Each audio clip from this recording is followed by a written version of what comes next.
देखने वाले हैं विषम अनुपात, या जिसे हम कहते हैं डिस्प्रपोर्शनेशन। एग्जाम में पूछे गए हैं 2015 में, और भी यूनिवर्सिटी में अलग अलग ईयर में जो है वो इस टाइप से क्वेश्चन जो है वो पूछे जा सकते हैं। आपको यहाँ पे जो है वो एक क्वेश्चन दे दिया जाएगा, यहाँ पे आप देख रहे हो आपको एक रिएक्शन दे दिया जाएगा, और यहाँ पे कुछ कुछ आपको E0 का जो है वो वैल्यू दे दिया जाएगा, और यहाँ पे आपको बताना है कि डिस्प्रपोर्शनेशन या विषम अनुपात जो है वो यहाँ इस रिएक्शन में पॉसिबल है कि नहीं है। आगे हम जो है वो इसका डेफिनेशन भी देखेंगे कि क्या होता है ये विषम अनुपात। तो चलिए गाइस, आज का वीडियो हम स्टार्ट करते हैं। क्वेश्चन नंबर 1 पहले सॉल्व करते हैं, देन क्वेश्चन नंबर 2 यहाँ पे हम सॉल्व करेंगे। यहाँ पे आपको एक जो है वो रिएक्शन शो हो रहा है 2Mn3+, और ये जो है वो डिसॉल्व होकर के मतलब विघटित होकर के दो प्रकार के आयन यहाँ पे बना रहे हैं। सबसे पहला आयन तो आप देख रहे हो Mn4+ और Mn2+, मतलब यहाँ पे दो प्रकार के आयन यहाँ पे जो है वो बन रहे हैं। तो चलिए हम इसे सॉल्व करते हैं, देन यहाँ पे जो भी वैल्यू है हम इसे जो है वो आगे अप्लाई करेंगे।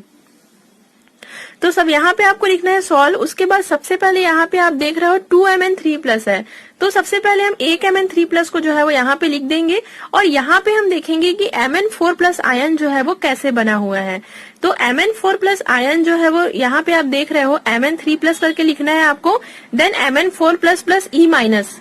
यहाँ पे इसका कहने का मतलब ये है कि यहाँ से एक इलेक्ट्रॉन जो है वो निकल रहे हैं, मतलब यहाँ से जो Mn3+ आयन है वहां से एक इलेक्ट्रॉन का जो है वो लॉस हो रहा है। तो अगर यहाँ से एक इलेक्ट्रॉन का लॉस हो रहा है तो ये जो 3+ है वो 4+ हो जाएगा।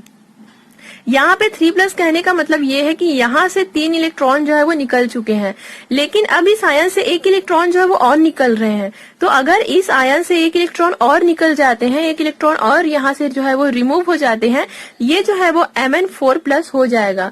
तो अगर कहीं भी इलेक्ट्रॉन का लॉस होता है, किसी एटम में किसी आयन में अगर इलेक्ट्रॉन का लॉस होता है, तो वहां पे कौन सा प्रोसेस होता है?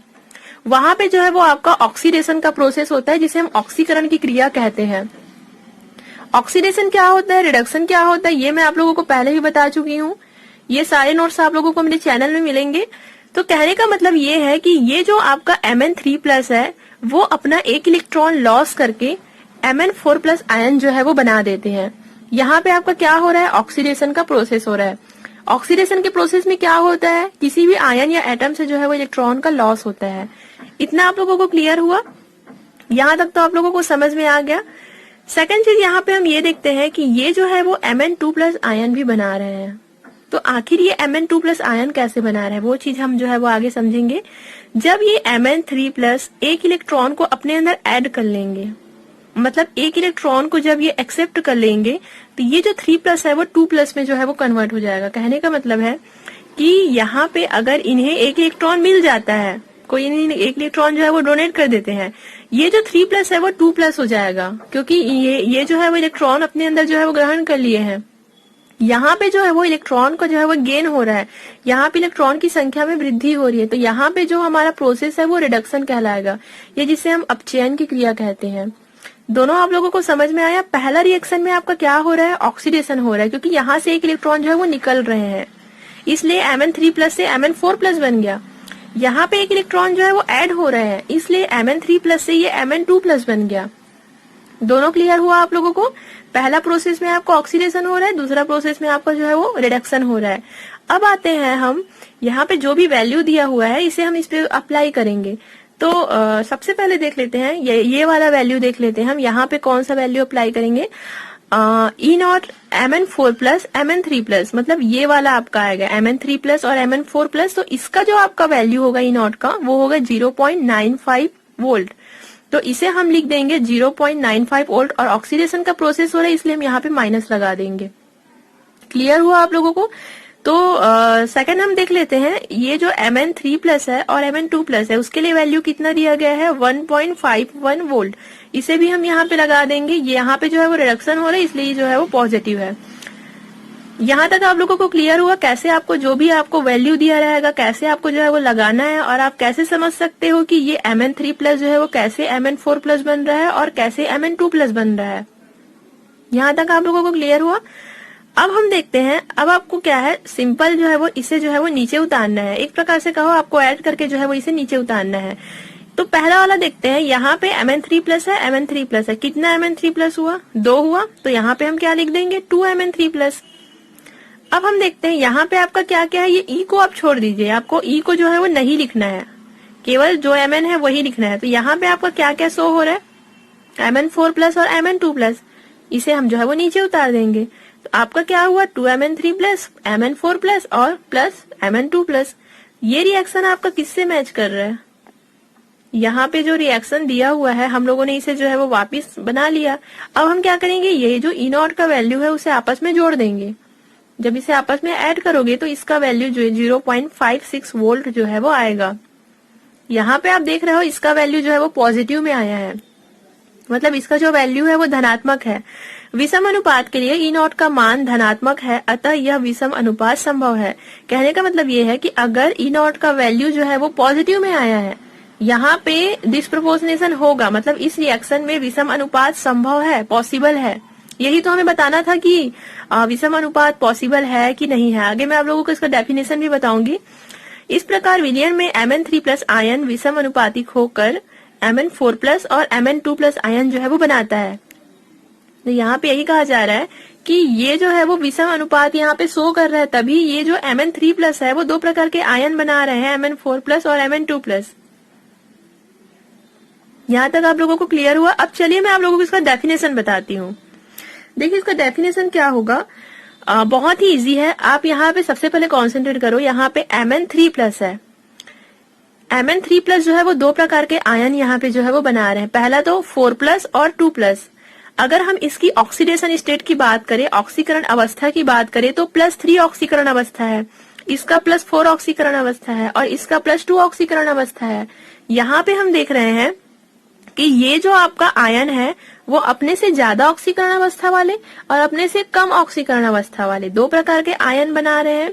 तो जब कहीं भी कोई भी जैसे कि आयन है तो वो अपने से ज्यादा ऑक्सीकरण अवस्था वाले और अपने से कम ऑक्सीकरण अवस्था वाले जब आयन बनाता है, डिसॉल्व होकर के या फिर विघटित होकर के, यहाँ पे आप देख रहे हो ये आयन जो है वो विघटित होकर के दो प्रकार के आयन बना रहे हैं, एक उससे ज्यादा है और एक क्या है, उससे कम है।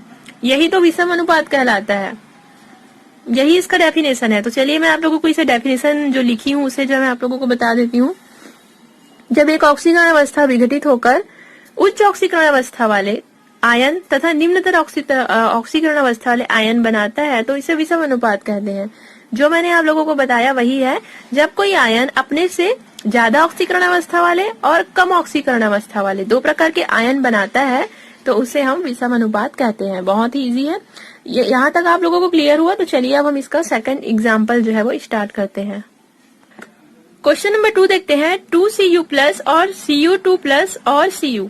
यहाँ पे आप सबसे पहला वाला Cu की अगर हम ऑक्सीकरण अवस्था की बात करें तो 1 है, इसकी ऑक्सीकरण अवस्था की बात करें तो 2 है और ये वाले Cu की ऑक्सीकरण अवस्था जो है वो 0 है, क्योंकि यहाँ पे कोई भी चार्ज जो है वो प्रेजेंट नहीं है। यहाँ पे आपको कुछ कुछ वैल्यू दिया गया है। तो चलिए हम स्टार्ट करते हैं। सबसे पहले तो ये देख लेते हैं, यहाँ पे 2 Cu प्लस है तो एक Cu को हम जो है वो पहले उतार लेते हैं Cu प्लस करके। सबसे पहले ये देखेंगे कि ये जो Cu प्लस है वो Cu2 प्लस जो है वो कैसे बनाया। तो बहुत ही सिंपल है, यहाँ पे भी ऑक्सीकरण की क्रिया हो रही है।